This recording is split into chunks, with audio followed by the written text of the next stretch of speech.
وصفة النهاردة هتحل لنا كل المشاكل اللي كانت بتقابلنا في البفتيك، سواء كان بيفك أو بيشد أو ما بيستويش كويس.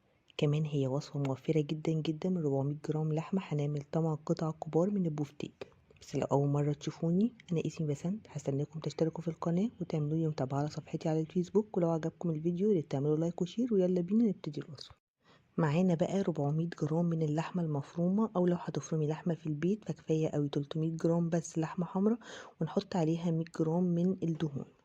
هنتبل بقى اللحمة بتاعتنا بشوية ملح، شوية فلفل اسمر، شوية 7 بهارات، توم باودر، بصل باودر، رشة صغيرة قوي من القرفة. بجد القرفة هتديها طعم تاني خالص.